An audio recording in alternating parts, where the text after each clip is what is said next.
So that's where I'm at right now in my life. I'm raising teenage kids, man, and I'm in the middle of a delicate challenge of trying to balance telling them that they can be whatever it is they want to be, but also letting them know that they suck at everything. And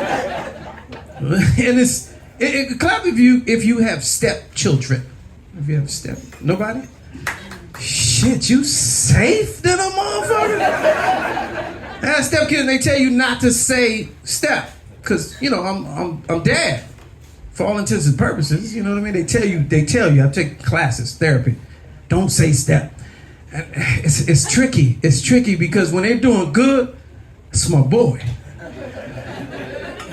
When they fucking up, I'm like, he not even mine. That's it's not. We not even blood. You know what I'm saying?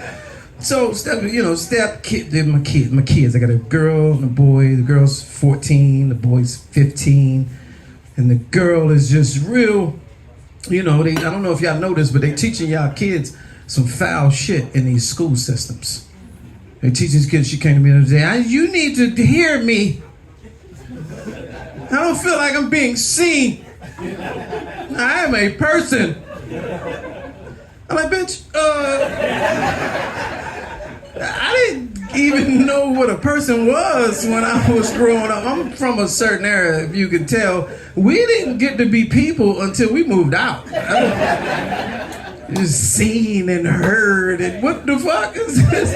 I told her, I said, okay, let's make a deal. I need you to clean this room.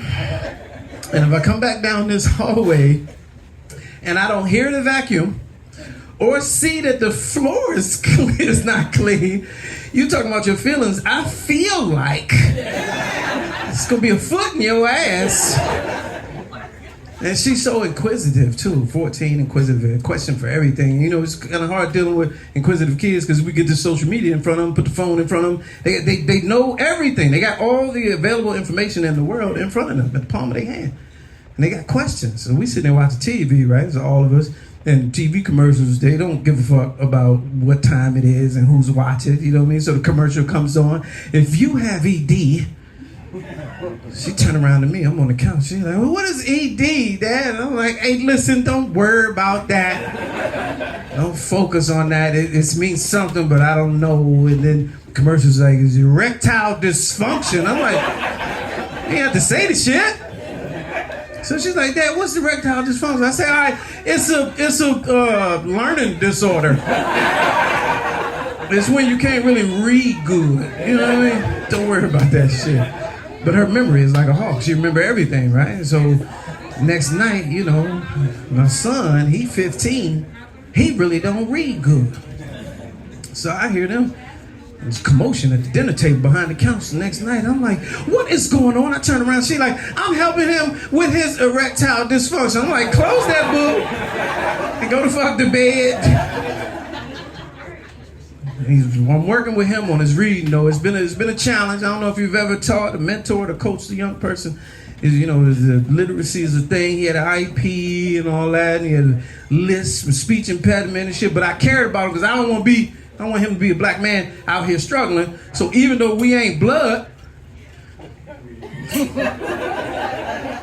I had to teach him how to read or whatever. So, but he rejected, he rebelled. He got this issue where he likes to run away, right? So first time he ran away, we in the complex, and we got this park and tennis courts and all this other shit. So he run away, slammed the door, mother panicking. I'm like, calm the fuck down.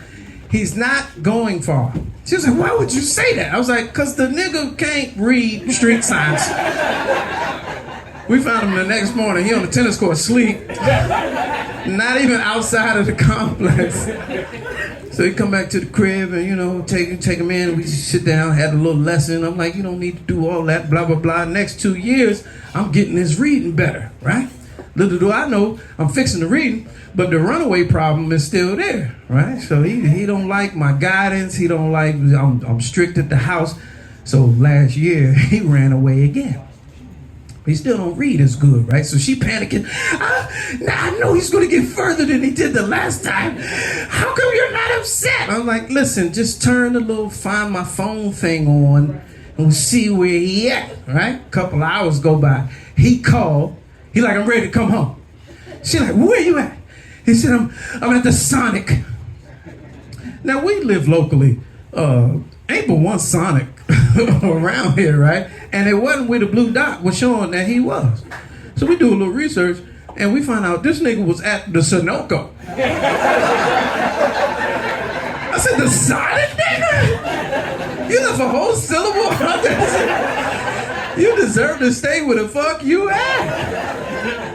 So I spent all last year getting this reading though, because I'm like, nigga, if you gonna run away, you got to know where you're going. So we just found out he's on the honor roll. They say reading at grade level. Colleges is looking at him now. I feel so yeah. But don't get excited because last week he ran away, and I don't expect to see the nigga back. He did it. He made it.